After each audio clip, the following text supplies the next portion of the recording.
Let me tell you of the days of high adventure.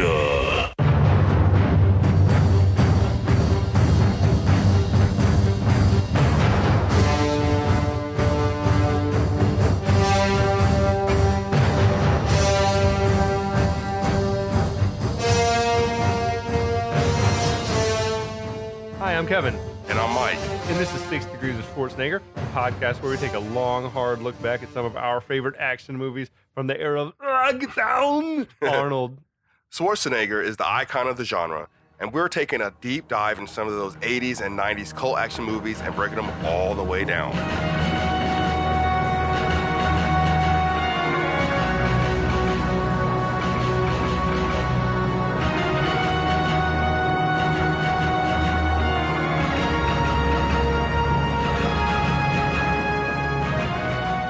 We've made it to the end. Dun, dun, dun. As Ivan Drago would say, to the end.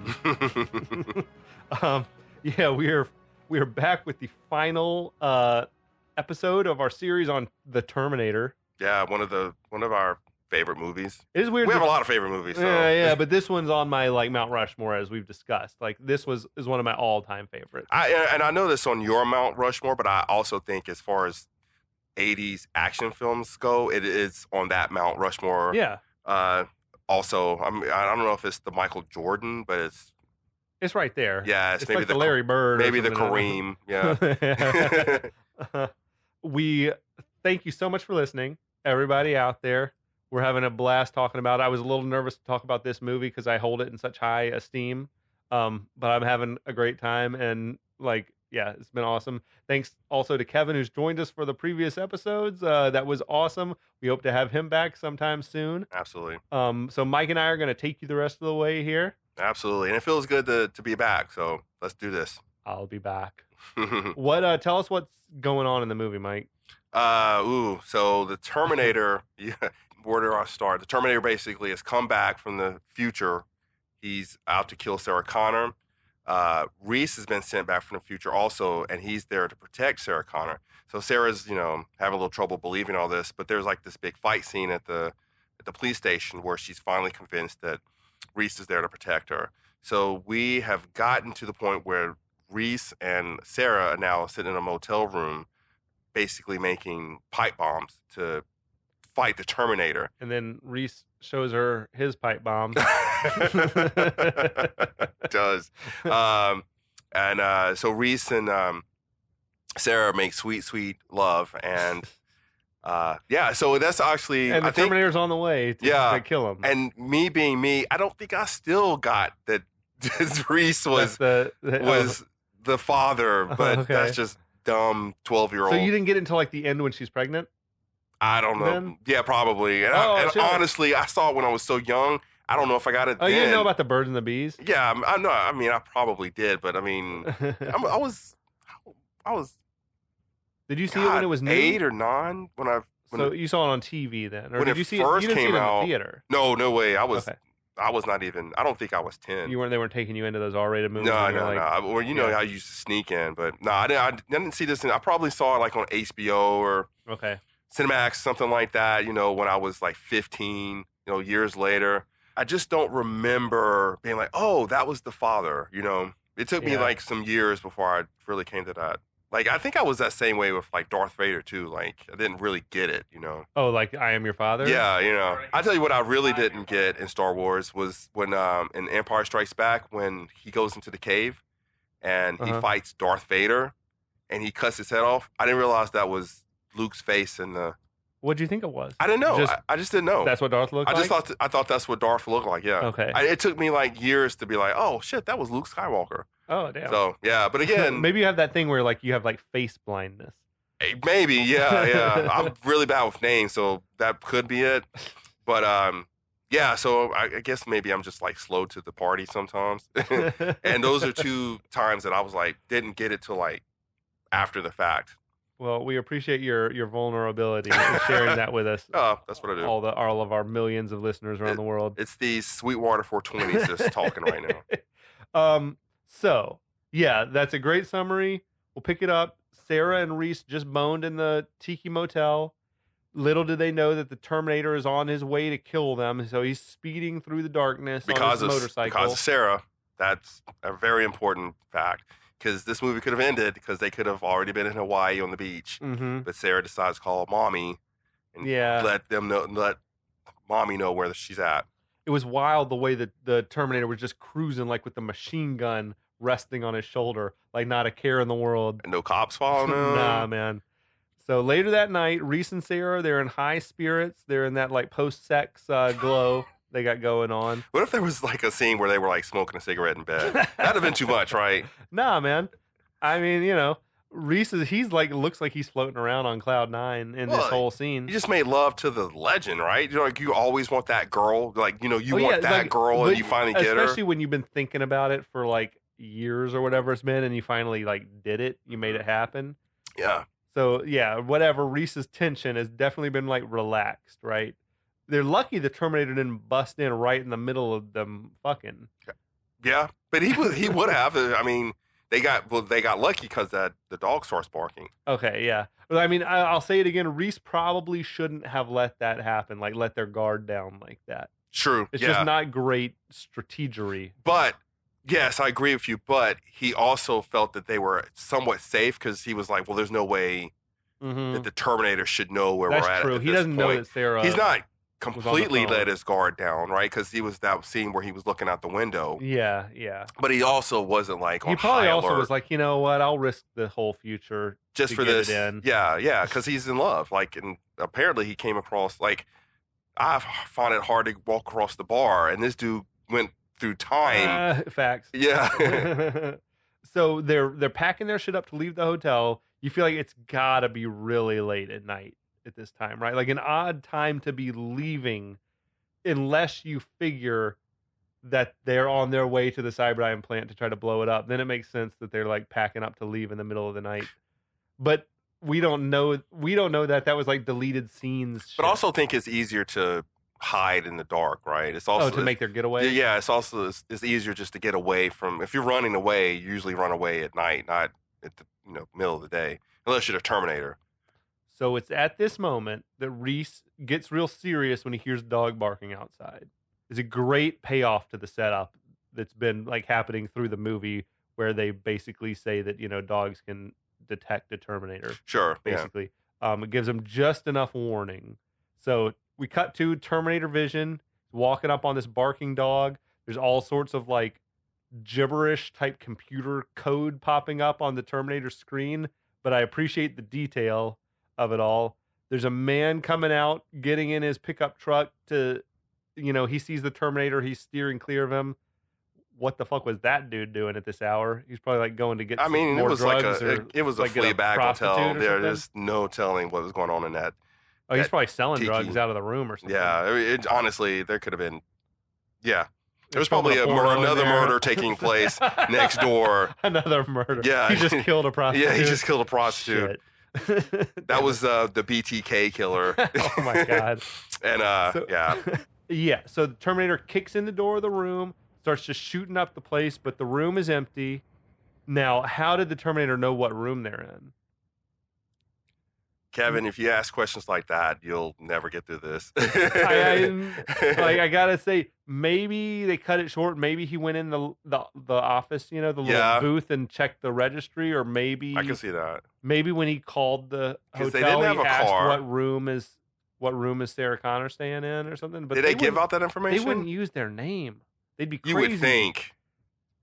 That's true. You would think it would be John mistakes, and Mary Smith, right? I think there was just some things that Cameron just had to get through, right, to make the movie. Yeah, you just got to roll with it. Yeah, and so, how did the Terminator find him? I mean, he found the hotel. Kick in every door? Yeah, he could have just been like how the famous, the cliched scene of, like, you kick in all the bathroom stalls. Oh, yeah. It could have been like that. Shoot up every one. Why not? I mean, he's a Terminator. What does he care? Outside now, Reese and Sarah are there. Reese shoves the pickup truck driver off to the side. They get in his truck and take it. We don't really know why he was going out so late, but it's lucky for them that he was. Terminator hears this. He goes to the door. Reese has driven the truck and he plows it into the Terminator and then drives off. That truck was sweet, dude. we've mentioned before on this podcast, but like those fucking old 80s 4x4 trucks are like just badass. Yeah. Like, Was it? Yeah. I wonder if can you damage the like so if Reese runs into the Terminator, right? Can he break yeah, I would think you could break some mechanism in his leg and whatever. he yeah, can't he's walk? hobbling. Because he Well, does we it see later. later when he crashes the truck. Yeah, Yeah, he's, but like, it never fucked up. happens earlier in this film, right? I mean, he damaged his arm when he wrecked into the wall. But he just ran into him with a truck, right? Yeah, I would think that would fuck him up a break little his bit. leg or like knock his knee socket out of whack or something like that. Some shit. Yeah, I don't know, but this particular crash didn't seem to really hurt him that much. Mhm. So the Terminator gets up and he runs to his motorcycle and chases after the truck. That is definitely not Arnold, the guy who like hopped on the motorcycle and did this rad motorcycle stunt Sure. and peeled out of there. I'm a little surprised because you would think, like, again, this is early Arnold, right? And he would be just, they didn't care about the actors back then. I mean, I'm sure they did somewhat, but I feel like a lot of actors back then did more dangerous stunts than, especially like a guy like Arnold who's On this type of budget, yeah, you're just coming up. Yeah, Especially yeah. if you're Arnold and it's like hard probably to find a good stunt double for you because the way you're built. Unless there was like a reason that Arnold couldn't be there or something like that for that. But they probably shot. brought in like a stunt driver to do like the car stunts, right? Or the motorcycle stunts. Mhm. So we're out on the road. Reese is weaving through traffic as the Terminator's quickly gaining ground on him. He was driving this motorcycle. It was a Honda CB750. Like I looked it up. It's a small type motorcycle, top speed 125 miles an hour, but probably quick enough that it could catch that truck. Oh yeah, I mean, yeah. Most motorcycles can catch a car or a truck for sure. Think about how much a Terminator must weigh. Like in Dark Fate, the most recent one that came out, they say that the Terminator weighs 400 pounds. Really? Yeah. In the Sarah Connor Chronicles show, which I never watched, I think they said that a Terminator weighs 640 pounds. I've always thought that was pretty cool that these androids or cyborgs just weigh like almost 1,000 pounds, but they don't look like they weigh 1,000 pounds. But so like you gotta think this little bike is probably struggling with that much weight. It's like 3 or 4 dudes on it, you know. Yeah. Struggling up those hills. Yeah. The Terminator, man, he's just shooting indiscriminately at this truck with a machine gun. And Sarah holds out the pipe bombs to Reese, like, hey, man, let's use them. Reese is like, trade places. And so Sarah gets behind the wheel. Reese jumps over. They start going through this long tunnel, which you get in a lot of movies. I feel like the same ass tunnel. It's like, it's somewhere in downtown LA. It's the 2nd Street Tunnel, I read. It's in a ton of movies, but it was like, I think in Blade Runner and some other famous movies. Yeah, I'm surprised it wasn't in Terminator 2. I feel like people who like live in Los Angeles and know the geography must recognize this tunnel. Well, is it as famous as those water channels in LA? You know, they always film scenes. Like everything, yeah, the LA River. Yeah, they always film scenes down there. The tunnel where they filmed this is like 1 block over from where the Terminator plowed his car into the wall. I just wonder if people who know LA are like, oh yeah, those. Oh yeah, they probably filmed them like on back-to-back nights. I guarantee you go on YouTube and find somebody who's going to all the Terminator locations. And they did this shit again in this scene that you like, where they sort of sped the speed of the film up to make it looks like Mad Max Road Warrior style. Like they're probably driving 20, but it makes it look like they're on 80. Yeah. It's kind of great though. Like the kinetic energy of it is like nice. It's like that Benny Hill type shit as well. Yeah. So Reese begins lighting fuses and leaning out the window to toss these bombs at the Terminator. He keeps like just barely missing him. Like he can't quite time it up perfectly. And when you're watching close, like you can see that the explosive charges are like embedded on the road. You know? But it is what it is, right? So he tosses out 4 bombs. He lights the 5th one. And then he gets hit with a gunshot, I guess, from the Terminator. Sure. It's hard to tell what happened, like, or where he got hit. Like, it gets like the bullet went through the back windshield, and it could have hit him like in the hip or the ass. I felt like he got hit in the side, like he was like hanging out the window and got hit in the side. At any rate, the bomb almost blows up in his hand, and Sarah pulls Reese back into the truck. The Terminator runs out of bullets with his machine gun. He tosses that to the side and just pulls out a pistol and starts shooting. Now it's nearly point blank range as he's pulled up like right behind the truck. And there's that great shot where he sees Sarah's reflection like in the mirror and shoots the mirror. You know, I was going to ask you this earlier. Do you think Terminators get frustrated? Like why won't you die? Yeah, or they've just been trying to kill their target for so long, and they keep evading them. Do you think Some are tougher than Yeah. Do you think they get frustrated, or is it just like because I feel like the Terminator in this movie is starting to get frustrated. Like he's you literally felt that way. Like he's starting to get angry, right? Like I don't know. I never felt like he was pissed off or frustrated. I just felt like he was on his mission, I guess. Yeah, I just it feels to me like in T2, he like the Terminator in that, the bad Terminator, always keeps like an even keeled facial expression.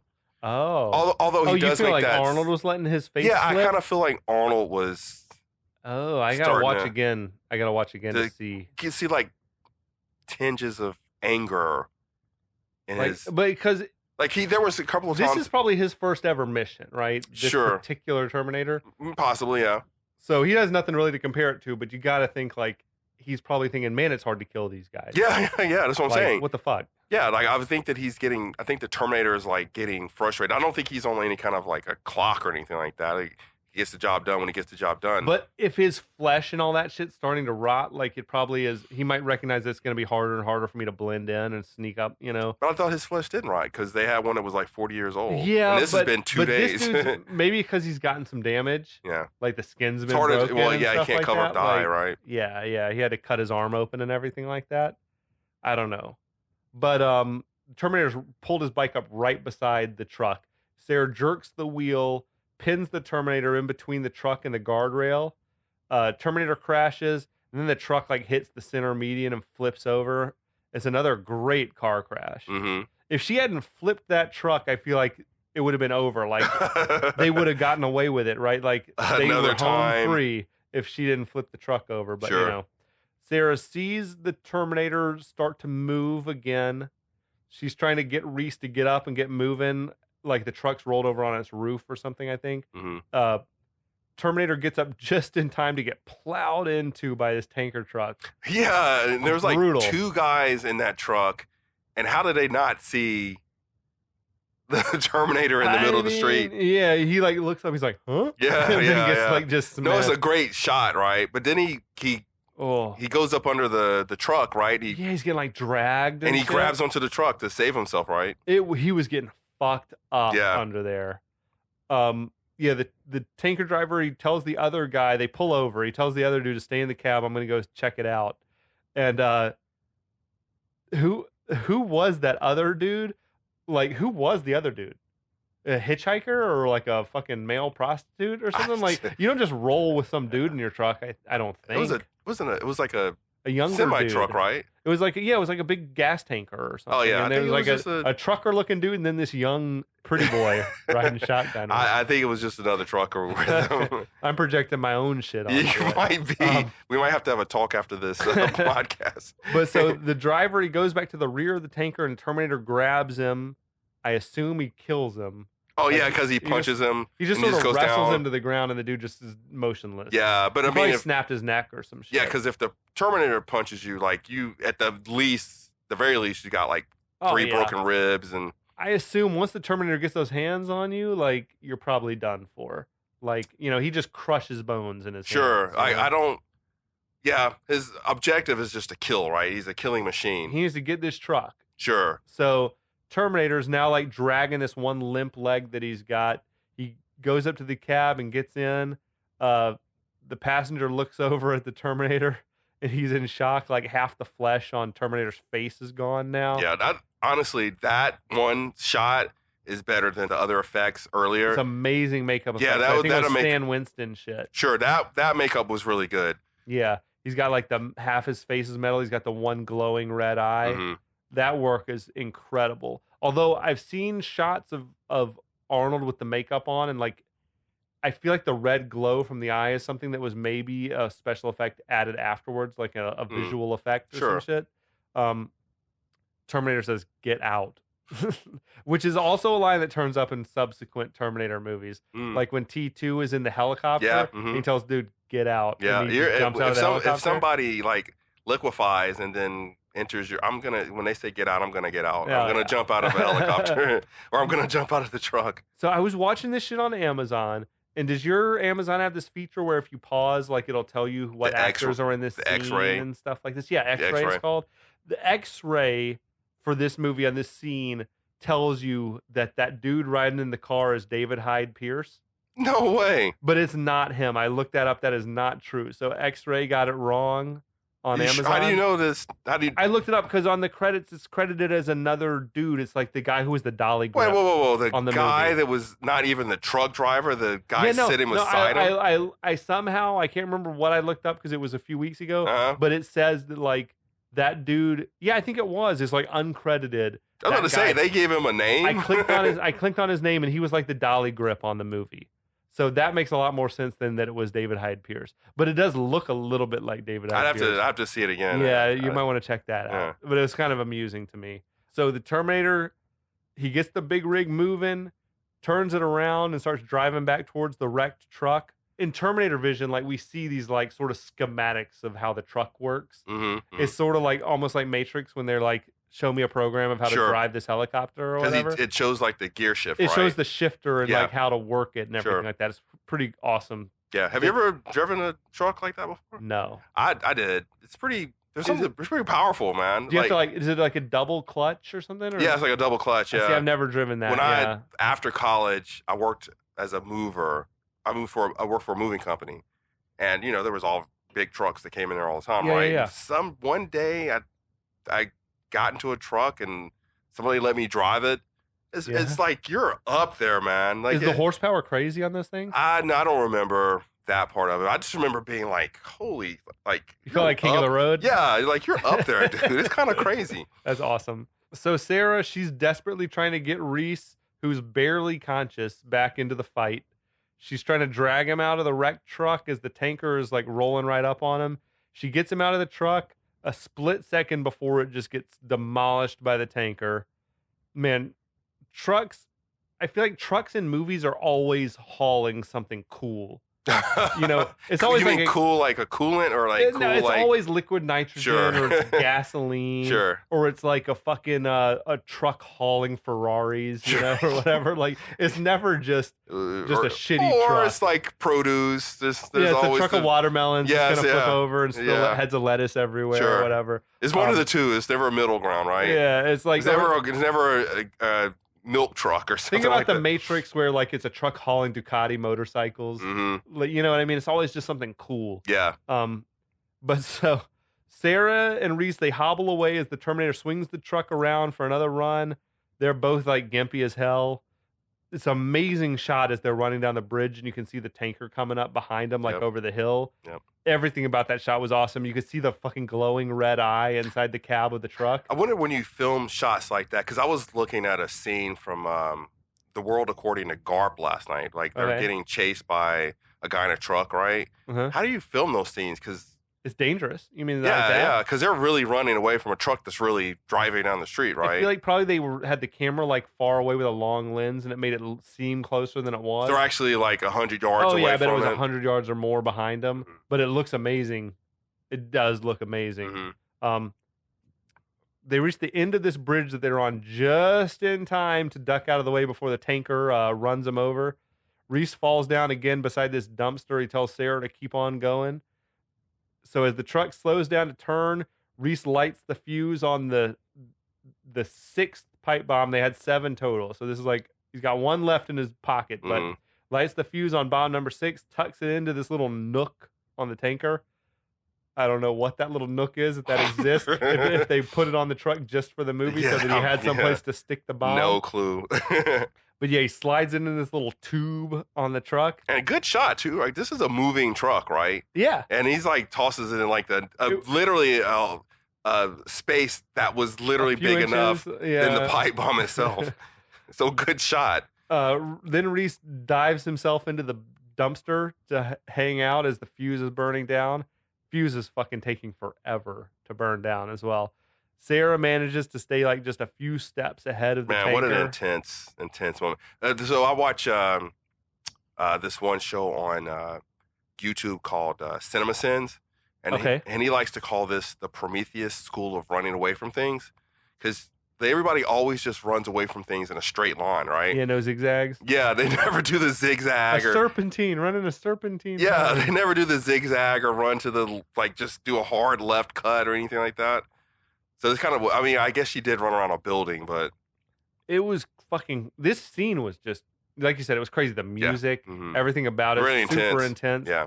There's this one shot where you can tell it's a model, and you can see the little like fishing line pulling the model truck along. hmm But for the most part, the effects on this are like so good, it's hard to tell what's real and what's not. Sure. Even when the bomb blows up and like the tanker goes up in this spectacular explosion, which I think was a model. Clear, like a rear projection Yeah, shot. but it looks incredible. Yeah. Oh, yeah. And the shot was like this miniature truck. They had it rigged up like it was this 1/6 size model or some shit like that. So It looked awesome. Real quick, I feel like, so if you were to do like a rear projection shot now, right? You're doing it for a reason, right? You're like, that's like in Pulp Fiction, he was doing it for a reason, right? He was like homage to those type films, Yeah. right?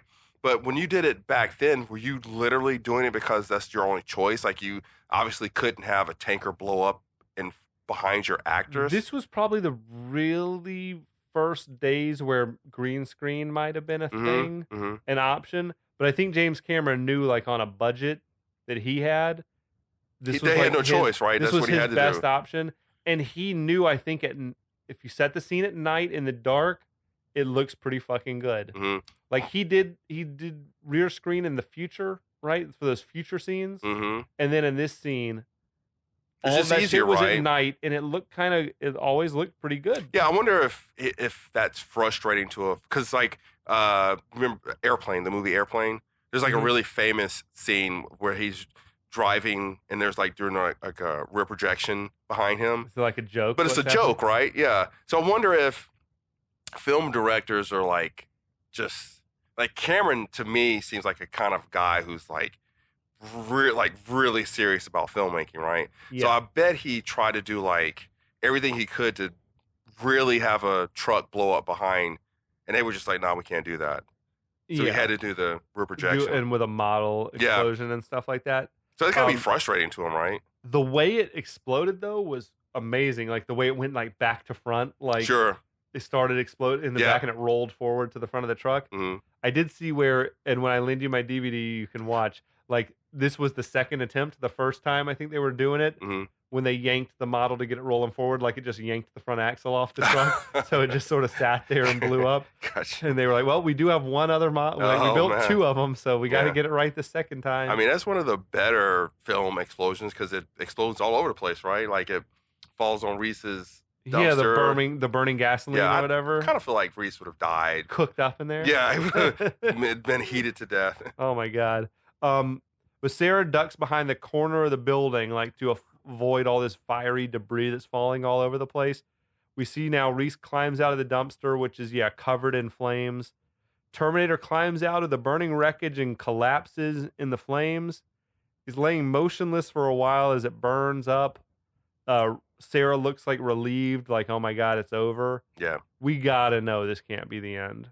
Right? So now we start getting into the horror film, if you will, part of because this is definitely like Jason, like slasher, Michael type stuff. Myers, like Yeah. the villain that just won't die.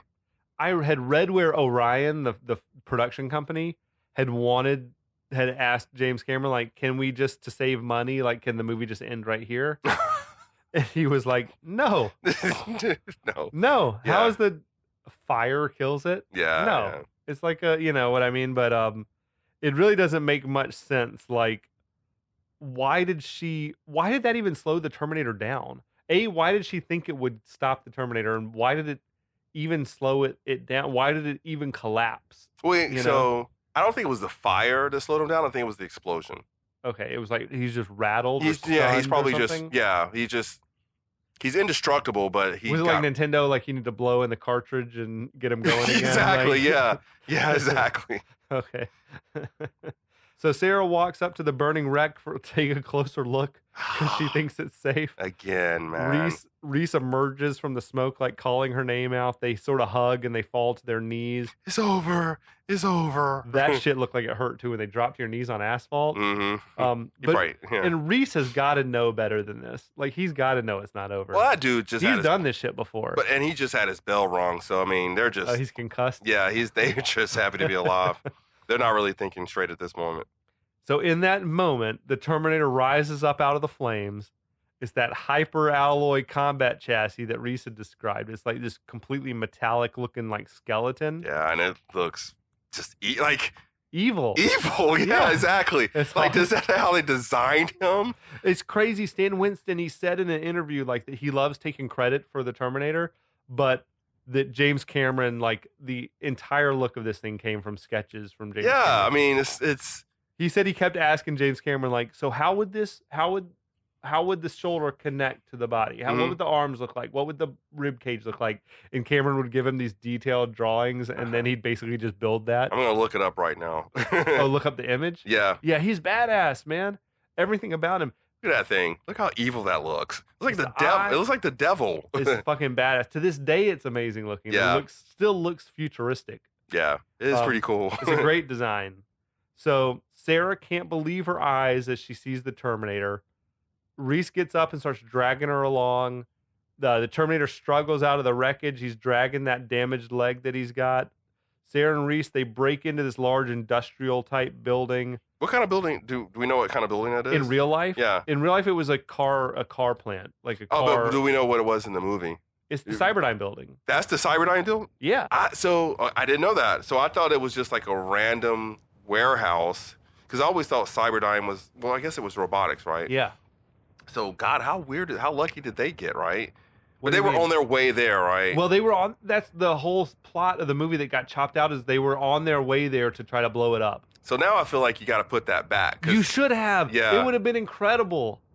And it's like the whole reason why Cyberdyne ends up getting these Terminator parts is because they led the Terminator there. Exactly. That's, now you got to put that scene back. You should have had it in there. Because it makes no sense that they just happen to end up at Cyberdyne. That's like the biggest coincidence in the history of the world. No, they were on their way on purpose to try to blow it up.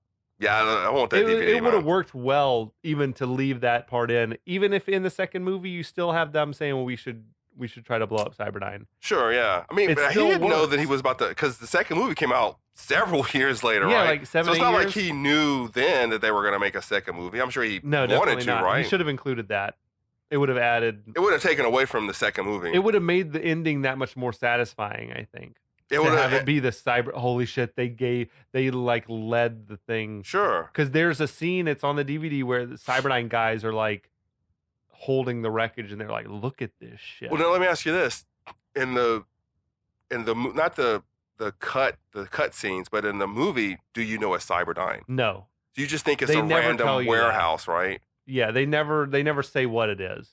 It's just some industrial building. Yeah, that's what I thought. It was like just an industrial building. I didn't know it was Cyberdyne. Yeah, they break into this building. Terminator's hobbling along behind them through like these long hallways. This part of the movie now is like stop motion animation. Yeah. Which is like, it looks a little corny now, but I bet it was like the only option that they had. What else could you do? And you said they were going down these long hallways, but they were also very tight spaces too. It's like a horror movie, like you said. It feels like horror. Yeah. At the end of the hallway, Reese and Sarah, they pull this heavy metal door behind them and like latch it closed. Right as the Terminator's like getting there, it seems very clear. I guess this door's not going to hold the Terminator back for long, though. Which is the first time the Terminator displays this amount of strength. Oh, yeah, he's like banging in the door. Yeah, because he knocks like this heavy metal door down, right? Yeah. They're in some type of factory. Reese starts turning on all the machinery. It's like all the automated robotics kind of like start to come to life. He explains to Sarah that the motion is going to make it harder for the Terminator to track them. Reese collapses again as the Terminator begins to break the door down. It's hard to tell what Reese's injury is supposed to be. One He of seemed to be several. doing just fine earlier. Now he's like losing consciousness. Adrenaline.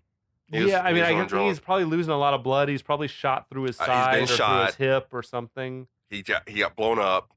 He was all the heat in the garbage can. Yeah. I mean, he's been through the ringer, right? So Sarah, she's like pleading with him, like to get up. Come on, let's go. She sees the Terminator's punched a hole through the door and he's like almost got it open.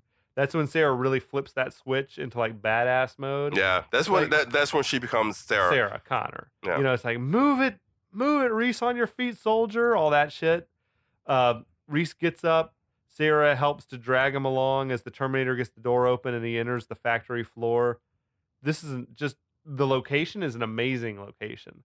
Like we've all seen, I think, 100 movies where they're in a warehouse or a factory, and it's like it never looks this good. Like, yeah, I feel like Cameron got a hold of like one of those new fancy back then, like all automated warehouses. You know, Yeah. that would be like if somebody filmed a movie now at Google or something like that. You know, Yeah. or Facebook or something. So the Terminator is looking around for Sarah, but it's thrown off by all the moving machines and robots and all that. Sarah and Reese, they're trying to hide, but Sarah accidentally hits this button like that activates this hydraulic press. It nearly crushes her. Foreshadow. Yeah, the existence of the hydraulic press has been established.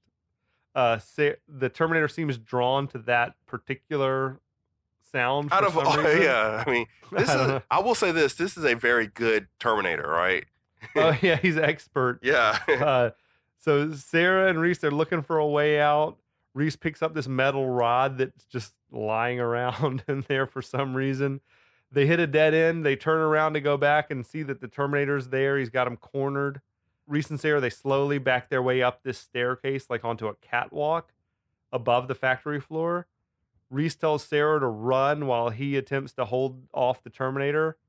Sarah, she's reluctant, but she does, I guess, leave Reese to his own devices. Reese starts teeing off on the Terminator with this metal rod. Now, Sarah's gone like whatever down the steps and then stopped to watch. And it's like, keep running. Also, Sarah, I feel like we had just established earlier that the Terminator's weigh like a minimum of like 400 pounds, right? Yeah, sure. And the way Reese is hitting the Terminator's head, it's kind of like knocking it around. Ding. I feel like it wouldn't have done that much damage, right? Like You've seen this thing you're never gonna beat him to death. Yeah, I feel like Reese hitting him. He's just trying to slow him down. He shouldn't even I feel like he shouldn't have been affected by Reese hitting. This is like a mere mortal, a mere mortal that has just gotten shot, blown up, all this other stuff. So he doesn't have the strength. So you feel like it shouldn't even like knock his head outside at all? I mean, it made more sense when T2 did it, but it makes no sense for Reese to have that power. What's funny is like, to me, I think whatever. Sarah's caught feelings, so she can't bring herself to just abandon Reese. And that's the soldier in her, right? Like that's like the motto leave of no man behind.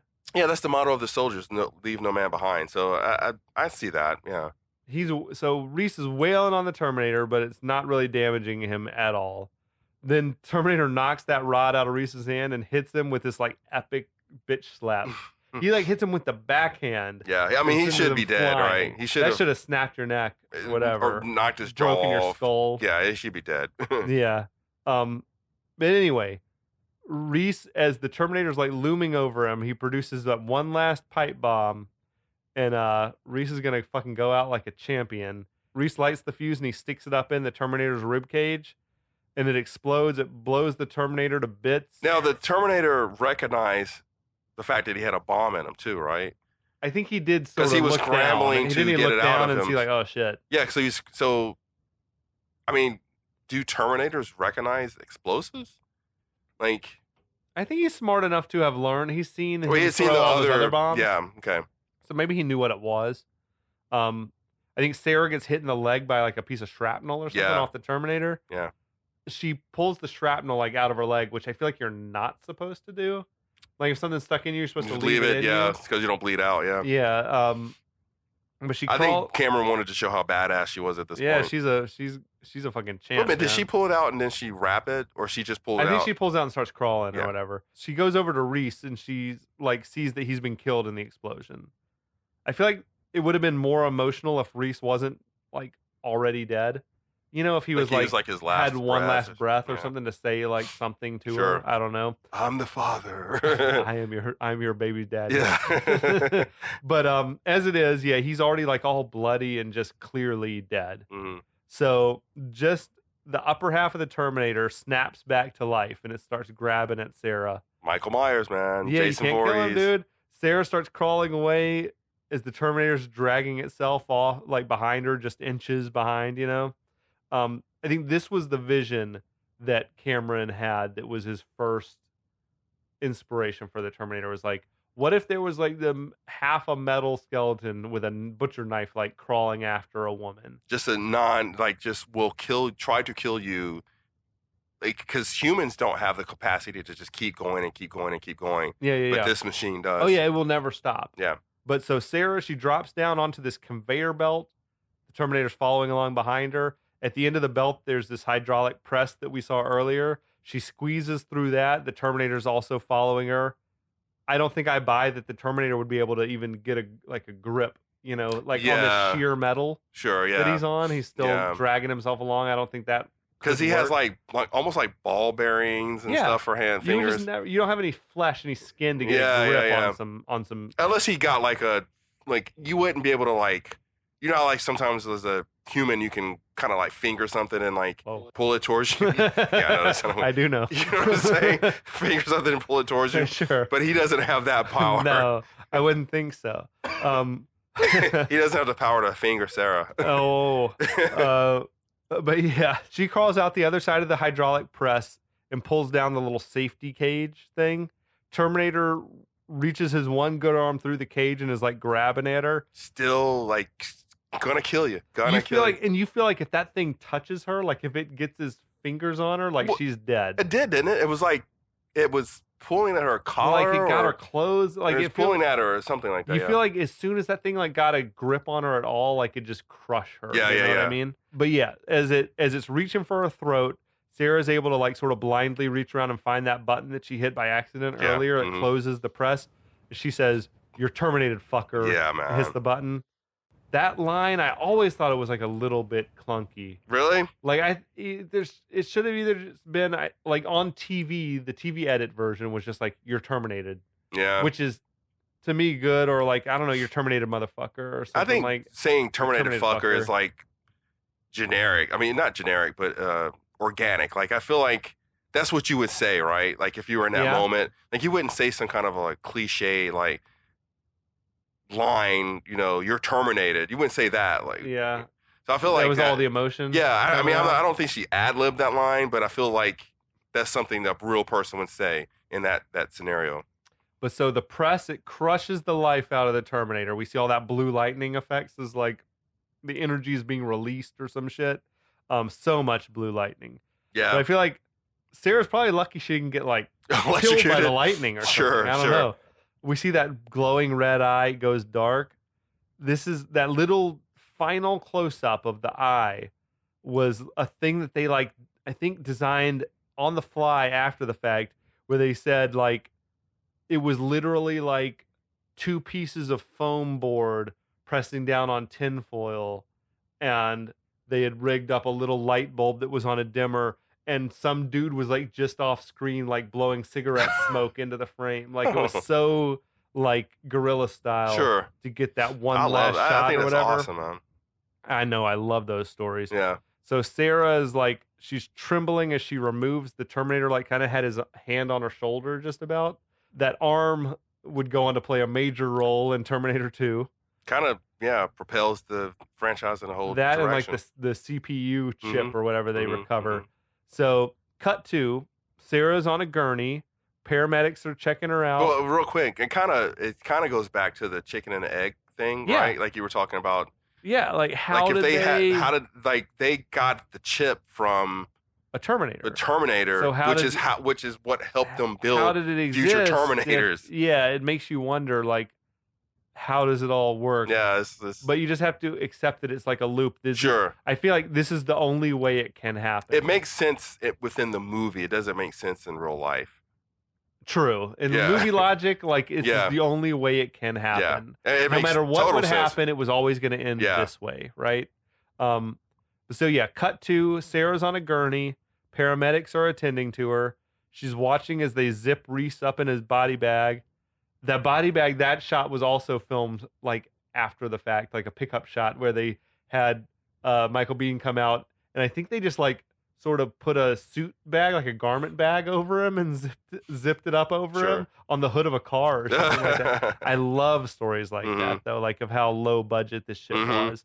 So Sarah, she gets wheeled away and put in the back of an ambulance, and they never show it on screen, as we mentioned, but this factory is meant to be the Cyberdyne building.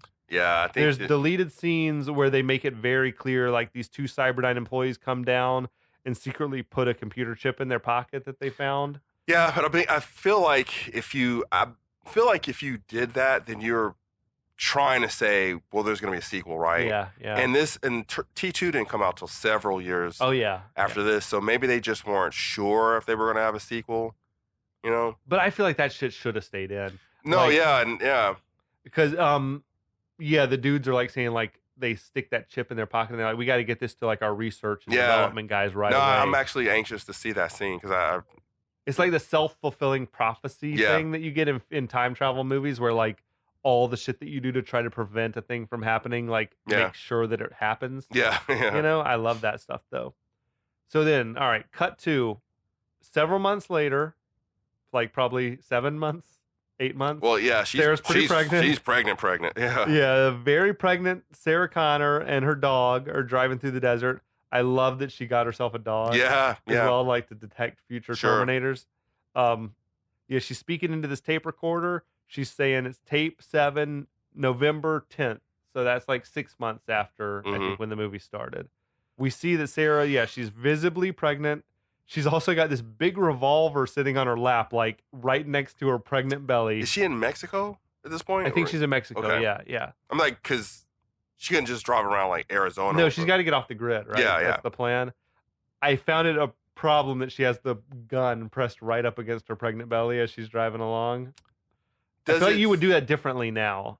Yeah, but I wonder if that's like saying basically, John, you're going to have to be born into a world of guns. You know, I can see that. Like kind of symbolic. She's making these tapes for like the unborn John to fill him in on everything he's going to need to know for the future. So yeah, we see she's in Mexico. She pulls off the highway to put some gas in her Jeep. Real quick, why is she doing that? Like, why couldn't she have just told John when he's born? Or is she doing that because in case she's killed and he's born? I think there's probably that, and also like why is she maybe making these are tapes that he can keep with him even if they get separated, like because he might need to listen to them 30 years from now. Sure. I don't know. I never thought about that though. Because obviously he can't. She'll be around presumably when he's a kid to tell him. Yeah, but he'll never understand those tapes until he's. But you're right. It probably is a thing 12. of just in case something happens to me. I'm documenting. You're gonna everything. need to know about Reese. Like you're gonna need to know about this shit. Yeah. So she pulls her Jeep over to the side of the road to put some gas in it. That fucking Jeep that she was driving was fire, man. Well, yeah, well, it wasn't a Jeep. It was like a Wrangler with a lift kit on it. Yeah, it was like nice. I think they had money in the budget to get that Jeep, right? Yeah, where'd she get that shit? She wonders out loud if she should tell him about Reese being his father. And she reckons that, I guess she better tell him so that he'll know that it has to be Reese that gets sent back in time. Yeah. And so that was they set this up so perfectly. So, yeah, it's like this complicated thing, though, right? Like, would it be better for her to not say anything and just let it play itself out? Because apparently, like, you give someone too much information about the future and maybe you risk that it gets screwed up. Yeah, like, I think you don't tell. If you don't say anything, then it should play out the way it was meant to play out. Yeah, I don't think you tell Reese anything. I think you just... And that's got to be hard. It's that chicken and the egg thing. Yeah, it's got to be hard, but you don't tell Reese anything. I have this theory, like, which came first? Like, how could John exist to send Reese back if Reese hadn't already been sent back to be the dad? Well, it's kind of like a giant circle, right? Yeah. But you just don't know where you get onto that circle, right? Yeah, You don't know where the entrance is. Yeah. No, I have a theory that it wouldn't matter who John Connor's dad is. Like any child of Sarah Connor was going to be the Sure. person to save humanity Absolutely, yeah. because she has it in her to, to raise that Yeah, person absolutely. I to be agree. the savior. Yeah, Reese being the dad is just like a Like I feel like any child she raised, boy, girl, whatever, like was going to be the person who saved the world. sure. I totally agree with that. I'll roll with that. But so yeah, as this old man who's working the gas station pumps her gas, she continues to make her recording with the tape. She talks about how much she loved Reese. And as she's doing that, that's when this young boy snaps her picture with the Polaroid camera. And the boy slickly is like trying to sell her the picture, telling her that, my dad's gonna beat me if I don't get some money for this picture. I kind of believe that. Like, I know he's like a little kid hustler, but I kind of believe You that. think he was gonna catch a beating? Yeah, I kind of believe he's going to catch a beating if he didn't sell that picture. So Sarah haggles him from $5 down to $4 and takes the picture. And that's where we see that it's the same picture that Reese had in the future. Amazing payoff. Yeah. And so, so she gave the picture to John, and John gave it. Yeah, well, I still Picture think to Reese. the Reese. And Reese is like, I always wondered what you were thinking about in that Yeah, picture. 'cause that's you a powerful moment. You look sad. You Yeah. look like this, but sad. But she was really thinking She was thinking about him. She was thinking about him. Like, I feel like Powerful. the love was real Yeah. between those two. It's amazing to me. It kind of feels like, I don't know. It kind of feels like something that like a first year writer would write. It kind of hokey, but It works. but it though, works. Somehow. Yeah, but it really works. Yeah. I feel like the whole plot, like you said, it's a circle. The whole thing has come full circle, and it's everything is paid off.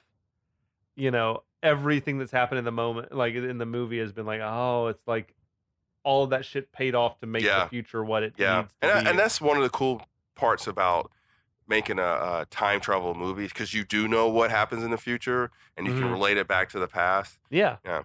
So the kid runs off. He turns back and he yells something in Spanish. Sarah asks, what did he say? And the gas station guy says, he said there's a storm coming.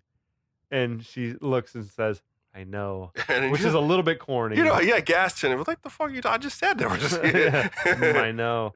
That's a bad storm. Does she drive into it though? Yeah, kind of. She drives off into the unknown. We got the thunder is rumbling. Yeah, there's like, I feel like it was a matte painting or something. Storm cloud. I mean, that was like a storm, right? It was like a giant, like one of those sandstorms you see in like the desert like the or Mad something. Max shit. Yeah, it was like that was a storm.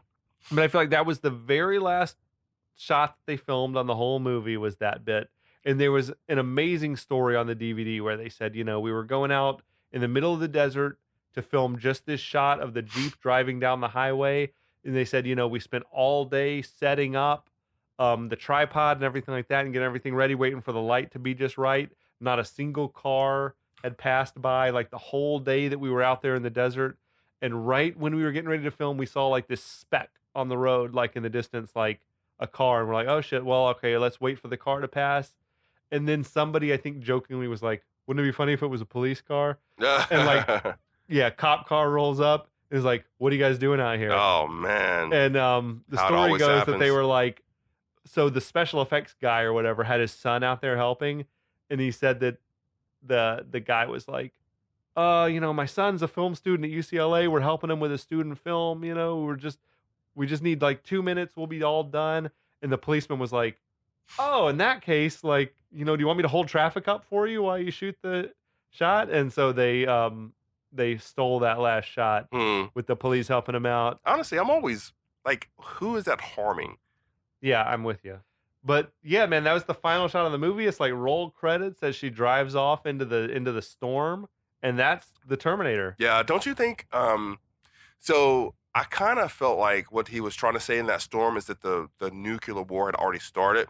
It just got that sense. Like, I know the war hadn't actually started, but it just seems like that's what he was trying to say. No, I think you're right. I think it's meant to be a symbol. Yeah, right? the war she's started. Driving into the storm. Yeah. So I love this movie. I got more notes to talk about like the production and shit like that. It seems like from hearing everyone talk like years later, that everyone knew this was going to be a great movie or whatever. Mm-hmm. But it seemed like the attitude was like, look, if we can just shoot what's in the script, like this can't miss. Yeah. you know. But it also sounds like that we're lucky that this movie ever got made. Yeah, I have a feeling like when you make a movie like Terminator, when it's on a small budget, and I think you have a good story and you have great acting, but you can't realize the impact of films like that at the time. And I feel like I feel like when filmmakers say that, I think they're lying. It's like, They knew it was going yeah, to be like I great. feel like when you have like a big budget movie where you've put like 100 million into it, then you're like, yeah, this is really good. But like Yeah. when those small budget films, like it's almost like when they really hit. yeah, it's like a meme, right? You can never just tell what's gonna hit and what's not gonna hit, right? I think if you know, like if you have, say, Pulp Fiction, right? Something that was done cheap, if you know that as long as nothing goes wrong, like if I can cast good actors, even if they're not like, it may not have to be Bruce Willis and like big stars, but if you can just get good actors in, that the script is so strong that there's no reason why it can't be really, really good. No, I yeah, guess. like I said, I think that that you have a good story and a good actors, but I don't think that you know that the popularity, like Pulp Fiction, you said, like people are dissecting that film in college classes, right? Yeah, yeah. Like, I don't think he ever expected that, right? I don't know. I don't know what goes on in Tarantino's mind, but True. I Yeah, do think I feel like so basically James Cameron says that the way the story goes is he'd been on Piranha 2, had gotten fired off Piranha 2 because he was like trying to re-edit the movie like behind the back of the director. So he had been sent back to America. He was sleeping on the floor at his like friend's apartment.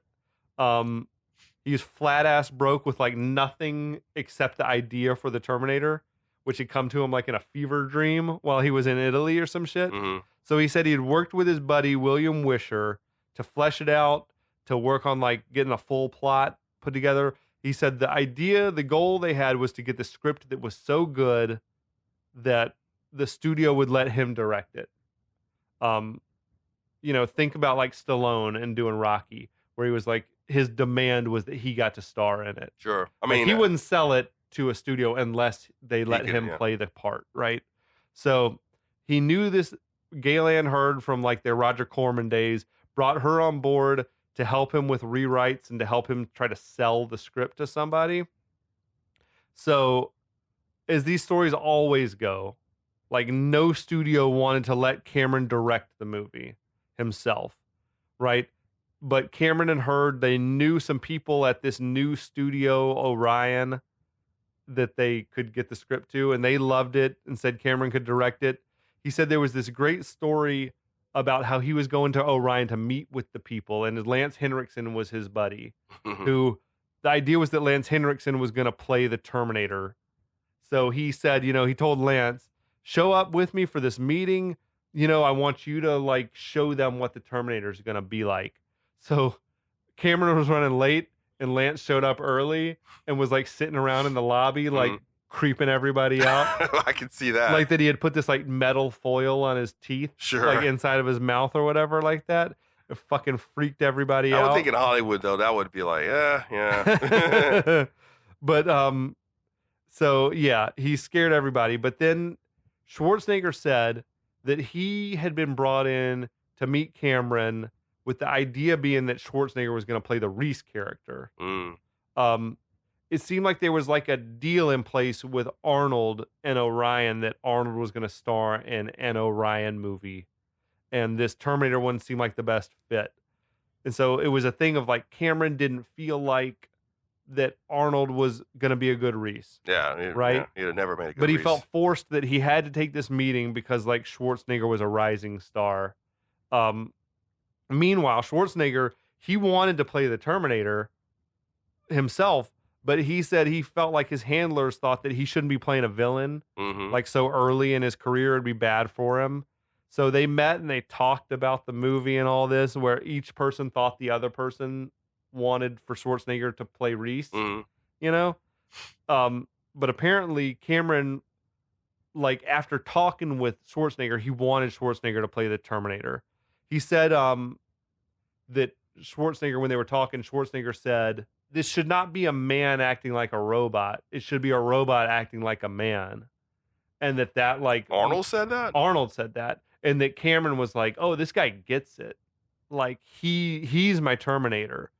So after the meeting, they both went their separate ways. They both wanted for Schwarzenegger to play the Terminator, but neither one like wanted to say it. You know, it was like a weird thing. So it was that thing of, I think, like Cameron's people called Schwarzenegger's people and said, well, would he be interested in being the Terminator? Sure. And then, you know, Schwarzenegger also said that Cameron sent him like a drawing of himself, like half Schwarzenegger's face and half his face was the Terminator skull. And like Schwarzenegger was like, oh, I am the Terminator. Like, I gotta play the fucking Gotcha. Terminator, man. So with Schwarzenegger attached, the movie was like gonna happen, but they cast the rest of the movie. They were doing all the pre-production shit. They were like scouting locations. They had the whole crew lined up. And then Dino De Laurentiis came in and said, well, I've got Schwarzenegger under contract to do another Conan movie. You know, so everything was put on hold for like a year while he went away to do Conan. And Conan or Conan the Destroyer? He did Conan the Destroyer, yeah.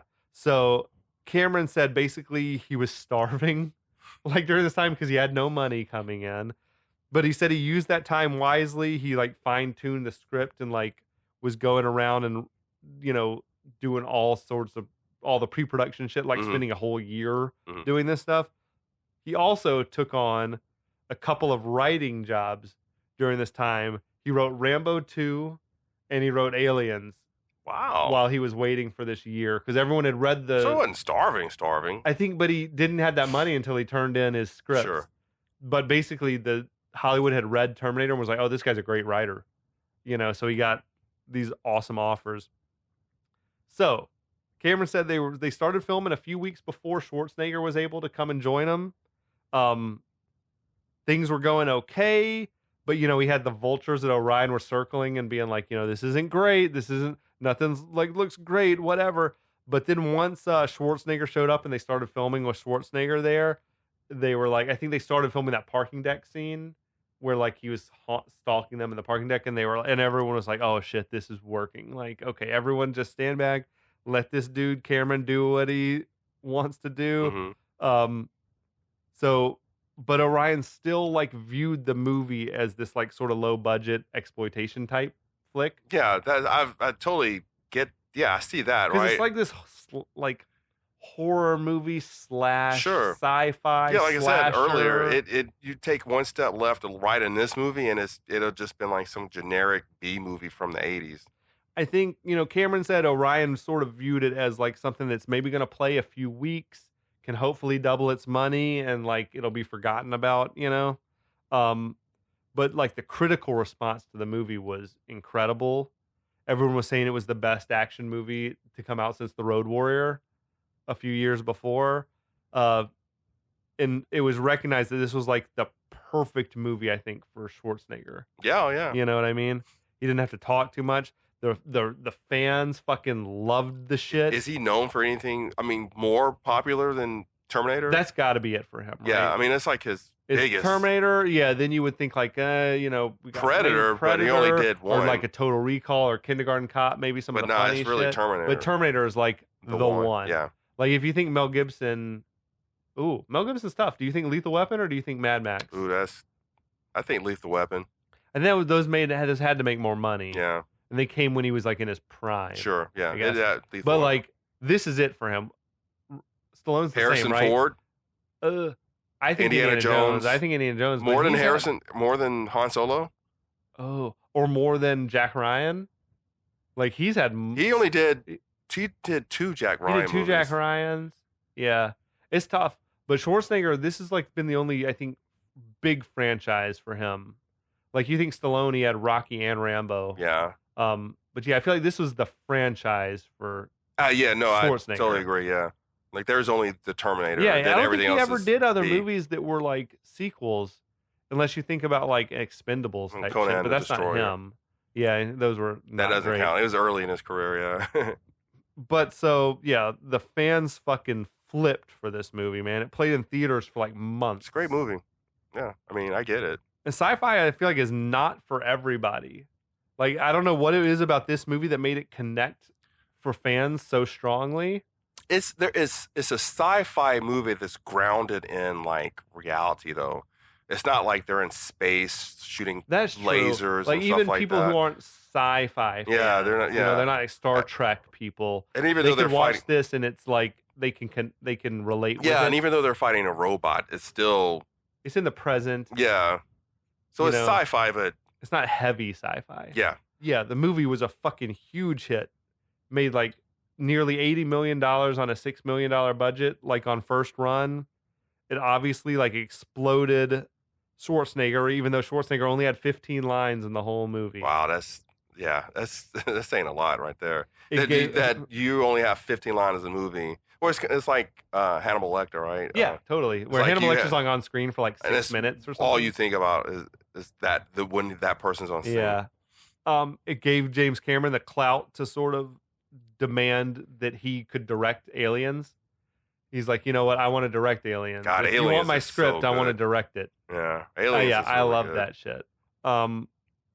Those are movies back when movies were movies, right? I mean, they make good movies like nowadays. on film with practical effects Yeah. and like fucking robots and puppets. But they don't and like stuff. make movies like that anymore, right? You don't get those hard R action movies Sure. very much anymore. I remember I was like looking at something the other day, and I was like, God, when was the last time I miss getting excited for like a Steven Spielberg movie, right? Yeah. It's been Saving Private Ryan, you know? Was the last big movie. I liked Munich. I don't know if you ever watched Munich. No, But, I think I've seen it. did you watch West Side Story yet? Nah.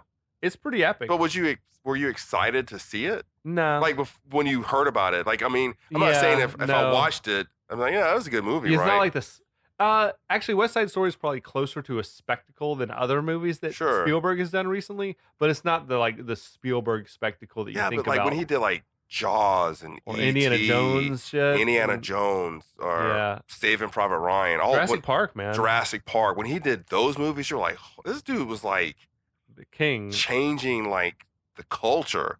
Yeah. And now it's like, Are you excited for the new Avatar? New James Cameron? nah, not really. I wonder if it'll be good. It's taking too long, right? Yeah, I can't imagine took it's too going to long. be good. Like, it's hard to. I'm sure Cameron knows what it's he's going doing. to look incredible, Yeah. I'm sure. Like, He's like Mad Max. What's his name? George Miller? No, not George Miller. He's like Gibson? he's like Mel Gibson, right? Or Tom Cruise. Crazy as shit, but knows how to make a movie, right? Yeah, facts. I mean, it spawned the I'll Be Back line, Mhm. which became like this like pop culture Yeah. shit, you know? It spawned one amazing sequel and a whole lot of like kind of shitty sequels. It spawned a Yeah, TV series. man. When they made T3 and he went into the mail strip. I was like, come on, What what is are you happening doing, right man? But yeah, all those sequels after the second one, they did 3 sequels that Cameron had nothing to do with. He didn't make a dime off those. He said that he had basically, in his efforts to secure the rights to direct the first movie, he gave away his rights to any kind of sequels and stuff like that. Hollywood He wins didn't have in the end. rights to the franchise. Gotcha. So it was sort of like they could make it with or without him, you know? Mhm. He regained the rights to the franchise in 2019. I think that was 35 years after. Like, that was the deal that he would get the rights back in 35 years. Wow. And then he did Terminator Dark Fate, that Never newer saw one. it. Yeah. It's I haven't seen Dark Fate, Genesis, any of those. Dark Fate is okay. Which one is that? That's the most recent one. Oh, is that the one where Sarah Connor? Sarah Connor's back in it. So they act like only 1, 2, and Dark Fate are like canon. Gotcha.